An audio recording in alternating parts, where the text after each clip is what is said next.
Prestige High School was no ordinary school. It was a glittering bubble in the heart of Lagos, filled with the children of politicians, oil magnates, and business moguls.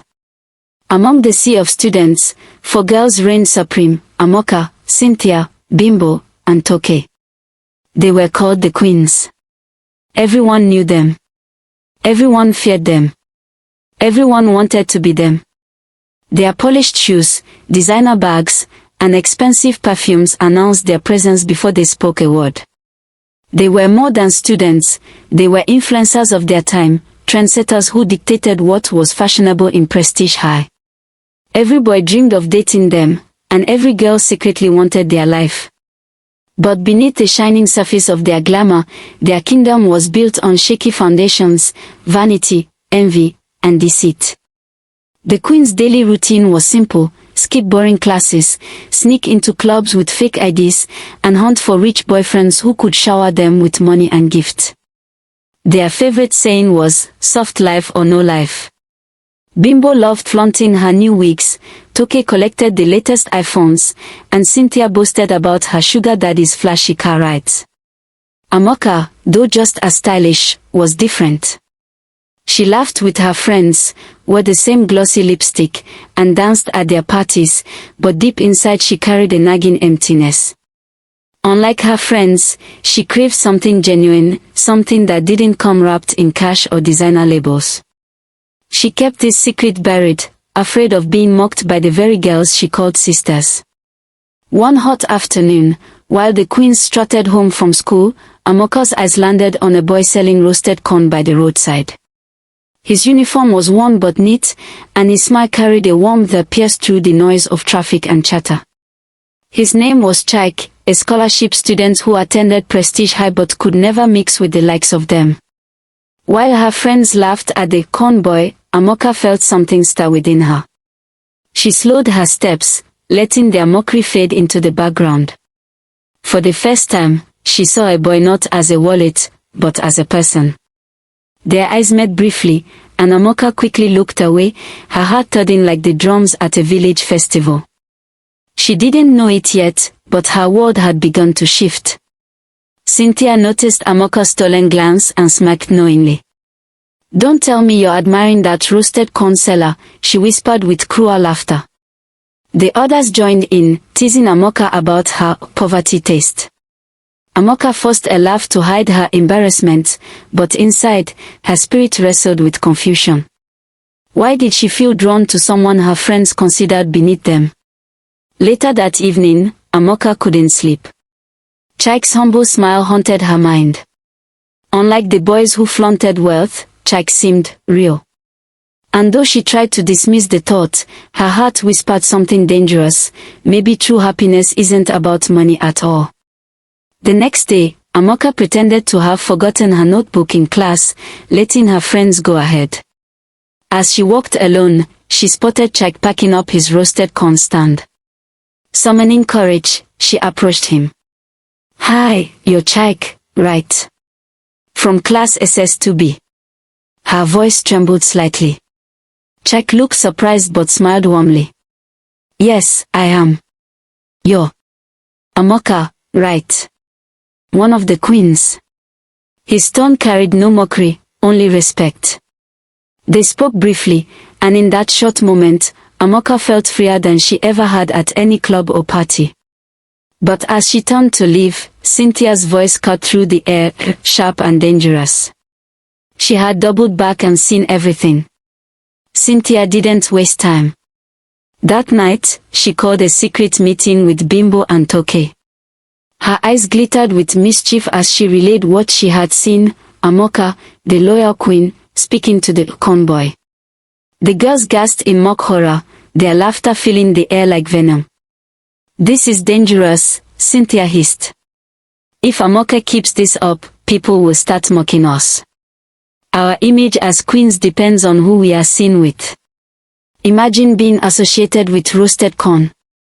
They all laughed again, but beneath the jokes lay a decision: they would not let Amaka's budding interest in Chike destroy the empire they had built. Meanwhile, Amaka's heart was racing with excitement. Every stolen glance at Chike in the corridors, every whispered hi during break time, felt like stolen treasure. For the first time, she felt alive, truly alive. Chike spoke with humility and wit, his words carrying a warmth that her rich admirers lacked. But Amaka knew she was treading on dangerous ground. Her friends despised boys without money, and worse still, the queens thrived on control. So, she began sneaking out of lunch breaks, claiming she had assignments, while instead she would linger by the school gate, waiting for a brief word with Chike. The thrill was intoxicating, but the risk was growing. It didn't take long before whispers began to spread. A junior student spotted Amaka laughing with Chike under a tree, and soon the whole school was buzzing with gossip. By the time the story reached the ears of the queens, it was painted in bold colors. Amaka, the stylish queen, had fallen for a poor roasted consoler. Bimbo was furious. "Do you know how this makes us look?" she snapped. Toke chimed in, "We built this reputation with sweat and lies, and she wants to destroy it with poverty love." Cynthia only smirked, enjoying the chaos she had planted. Amaka, sensing the storm, realized she couldn't hide forever. The confrontation happened during lunch break. In front of the whole cafeteria, Bimbo slammed her tray on the table and shouted, "Amaka, have you lost your mind? Or is poverty now sweet in your mouth?" Laughter and gasps echoed through the room. Amaka felt her cheeks burn, but she stood her ground. "Yes, I talked to Chike," she said firmly, her voice trembling but clear. "At least he's real, unlike the fake boys we chase who see us as trophies." The cafeteria went silent. The words cut deep, not just at her friends but at the whole culture the queens represented. For the first time, cracks appeared in their mighty throne. Humiliated, Cynthia decided Amaka had to be taught a lesson. That night, she hatched a plan, one that would not only humiliate Amaka but also drive Chike away from the school forever. She whispered her scheme to Bimbo and Toke, and though they hesitated, they agreed. Loyalty to the queens mattered more than loyalty to Amaka. The next day, Amaka noticed the shift. Her friends' smiles were sharp, their whispers hushed, their laughter edged with cruelty. Something was brewing, something darker than she had ever imagined. And as she walked home from school that evening, she had no idea that the first trap had already been set. Cynthia was a master planner. Unlike the others, she thrived on scheming, and her sharp tongue made her dangerous. Her plan was simple: tarnish Chike's reputation and make him unworthy of Amaka in everyone's eyes. If Chike could be expelled, even better. She whispered her idea to Bimbo and Toke. "We'll accuse him of stealing. Who would doubt us? We're the queens. He's poor, and poor people are always suspects." The girls hesitated, but Cynthia's words dripped with venomous persuasion. If Amaka insists on falling for him, let her fall into disgrace with him. The trap was set, all they needed was the right moment. The opportunity came quickly. During prep time, Toke deliberately left her brand new iPhone 14 Pro on the window ledge of their classroom. The phone disappeared within minutes. By morning, the school was buzzing with rumors. Toke's expensive phone was gone, and the blame was already falling on Chike, the scholarship boy who sold corn after school. Who else could it be? Cynthia fumed loudly in the cafeteria, ensuring enough ears heard her. "He's always broke. Of course he'd be tempted." Bimbo backed her up with crocodile tears, and Toke sniffled like a wounded victim. The teachers called Chike in for questioning, and Amaka's heart sank as whispers turned into accusations. Amaka fought for Chike. "He didn't do it. Chike isn't a thief," she pleaded with the teachers. But even as she spoke, tiny seeds of doubt crept into her heart. She had known him only a short while. Did she really know everything about him? Could love blind her to the truth? Chike, however, stood tall, his voice steady. "I did not steal the phone. I may be poor, but I am not a thief." His dignity in the face of humiliation shook Amaka to her core. The queens smirked in the background, enjoying the chaos they had created. For the first time, Amaka realized the full cruelty of the empire she belonged to. After school, Amaka confronted Cynthia privately. "Why are you doing this? Why are you so determined to destroy Chike?" Cynthia laughed coldly.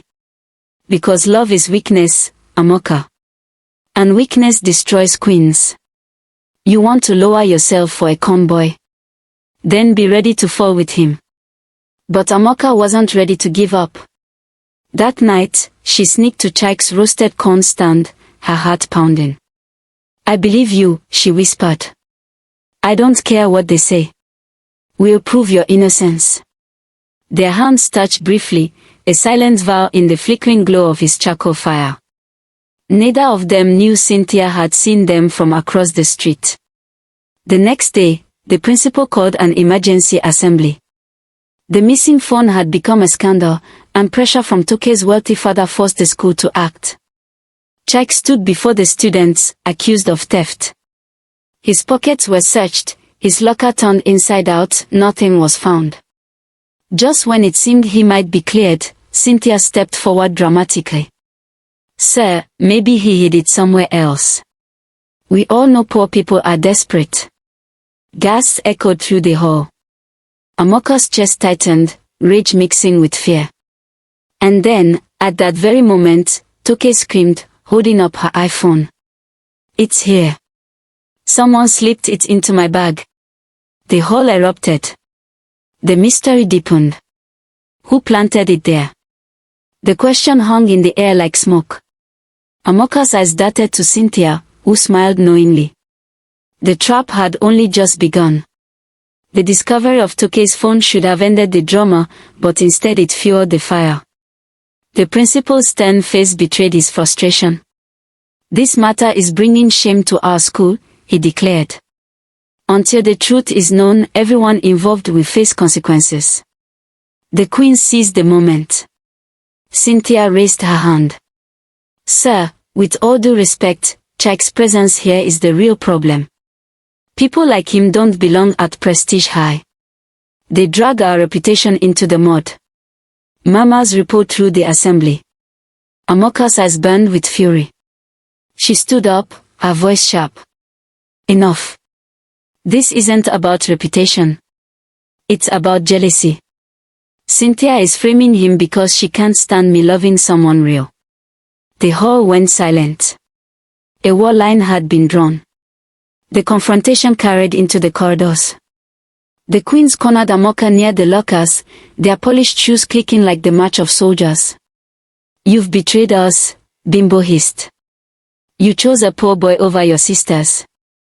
Toke folded her arms. "You'll regret this." Amaka straightened her back, her heart pounding. "You call yourself sisters, but sisters don't destroy each other's happiness. If standing by Chike makes me your enemy, then so be it." Her voice rang louder than she expected, drawing a crowd of students. Whispers grew, some siding with the queens, others secretly admiring Amaka's courage. Prestige High was no longer united. Even the staff room buzzed with the scandal. Some teachers agreed with Cynthia, "That boy doesn't belong here. He'll spoil our school's name." Others defended Chike. "He's hardworking, brilliant, and respectful. We can't let money blind us to the truth."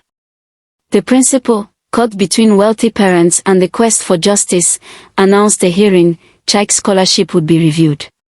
If suspicion lingered, he would be expelled.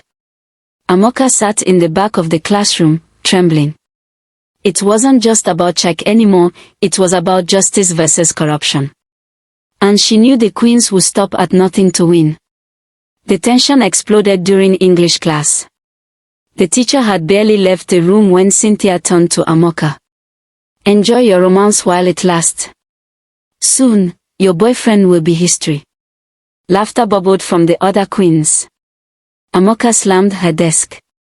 "At least I'm not selling my soul for handbags and rides in old men's cars." The classroom froze. Cynthia's eyes widened, and whispers flew like wildfire. "Sugar daddy. Is it true? Students murmured. For the first time, Cynthia's flawless mask cracked. She forced a laugh, but her clenched fist told another story. Amaka had struck back, and hard. Humiliation cut deep. That evening, the queens gathered in Cynthia's bedroom, fury bubbling in their veins. She wants war. Cynthia sneered. Then war she shall have. They hatched a new plan, darker and more dangerous. They would set a trap so severe that Chike's expulsion would be guaranteed, and Amaka's reputation ruined forever. Meanwhile, Amaka sat with Chike by his roasted corn stand, pouring her heart out. They won't stop until they destroy us, she whispered. Chike squeezed her hand gently. Then we fight back, together. Truth always wins. His words soothed her, but the fire in Cynthia's smile the next morning promised that this war had only just begun. The queen's next trap was already in motion, bigger, bolder, and designed to leave no escape. Cynthia's brain worked like a spider's web, spinning deceit with precision. This time, the plan wasn't about a missing phone, it was bigger. We'll plant exam answers in Chike's locker, she declared, her voice dripping with satisfaction. When he's caught, he'll be expelled for malpractice. Bimbo and Toke hesitated. But that's too much. What if the school finds out it was us? Cynthia's eyes narrowed. Do you want to be ruled by Amaka? Do you want our empire to collapse because of a poor boy? Trust me, this will end him once and for all. The girls exchanged nervous glances, but in the end, loyalty to Cynthia's iron grip prevailed. Rumors were like wildfires in Prestige High. Before the trap was even set, whispers spread that the scholarship boy was too smart to be clean. Cynthia stoked the flames with sly remarks. Have you noticed how he always gets top scores? It's suspicious. By the time exams approached, students were already side-eyeing Chike, doubting his brilliance. Amaka, meanwhile, was oblivious to the whispers, caught up in stolen moments with Chike. One evening, under the fading glow of sunset, he told her, I don't just want to pass exams. I want to make my mother proud. She sacrificed everything for me. Amaka's heart swelled with admiration. She vowed silently to protect him, unaware that the storm was about to break. The night before the big exam, Cynthia and Bimbo crept into the classroom. With the janitor bribed to look the other way, they slipped neatly folded sheets of leaked exam answers into Chike's locker. Toke, trembling with guilt, whispered, this feels wrong. Cynthia shot her a glare. Weakness doesn't win wars. By morning, the trap was ready. When students filed into class, the atmosphere was thick with anticipation. Teachers carried out a surprise search, rumored to be ordered by the principal himself. Amaka felt her stomach twist as they approached Chike's locker. Her intuition screamed, but it was too late. The teacher's hand froze mid-search, holding up a folded paper. Gasps filled the room. Exam malpractice, the teacher thundered. Chike, how dare you? The words echoed like gunfire. Chike's face drained of color, his mouth opening in protest. Sir, I swear, this isn't mine. I didn't, but no one listened. The whispers became shouts. We knew it. He's a cheat. Amaka pushed through the crowd. No. This is a setup. Someone planted those papers.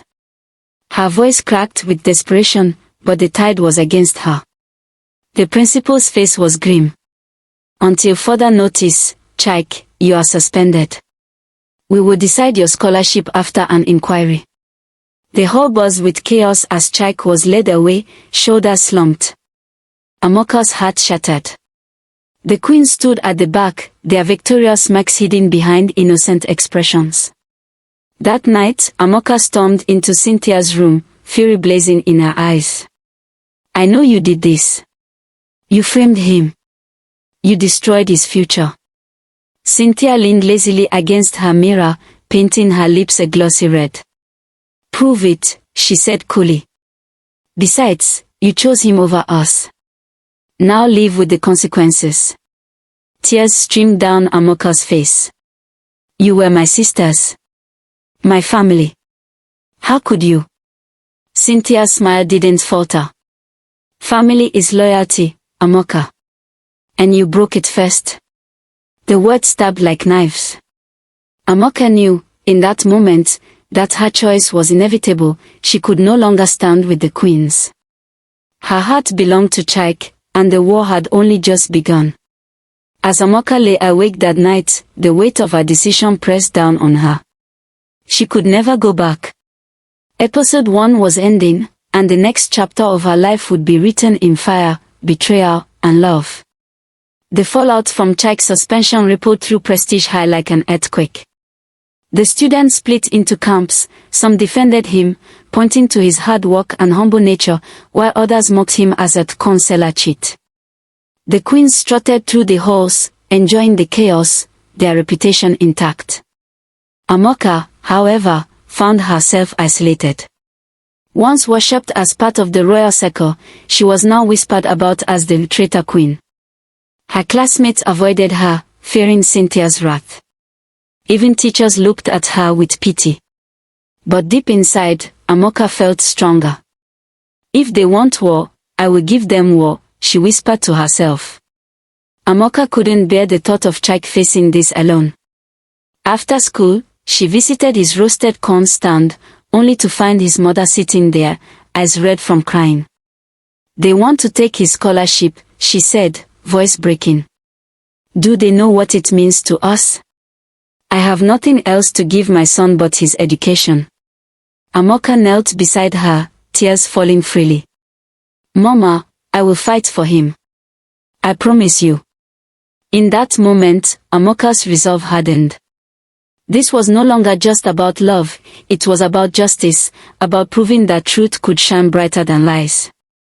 Cynthia, always 2 steps ahead, sensed Amaka's growing defiance. She cornered her in the girls' restroom, lips curled into a sneer. Still playing the hero? Let me remind you, Amaka, you are nothing without us. You'll be a nobody, just like your convoy. Amaka's jaw clenched. I would rather be a nobody with love than a queen with lies. Cynthia's laugh echoed off the tiles, sharp and cruel. Careful. Words like that can ruin you. And when you fall, don't expect anyone to catch you. Her eyes glittered with malice. The war lines had deepened beyond repair. The principal announced that a final decision about Chike's scholarship would be made during the next school assembly. Pressure mounted from wealthy parents demanding his expulsion. The queen celebrated early, while Amaka spent sleepless nights planning how to save him. On the morning of the assembly, Amaka walked into school alone, dressed in her crispest uniform, her head held high. The whispers followed her, but her resolve didn't falter. If this was the end of her reign as a queen, then she would go down fighting for what was right. The assembly hall was packed. The principal stood at the podium, about to announce Chike's fate, when Amaka suddenly rose from her seat. Wait, she cried, her voice trembling but strong. All eyes turned to her. I know who planted the exam papers. It wasn't Chike. It was the queens. Gasps filled the hall. Cynthia's face hardened, Toke and Bimbo froze in shock. Amaka continued, her words slicing through the tension. They framed him because I chose to love him instead of playing their games. If speaking the truth cost me my crown as a queen, so be it. The hall erupted in chaos. The principal banged the table for order. Cynthia's smirk returned, icy and dangerous. Prove it, Amaka, she said coldly. Or watch your convoy disappear forever. Amaka stood trembling, the weight of her choice crushing her. She had finally declared war on her sisters. But could she truly defeat the queens and save Chike, or had she just sealed both their fates?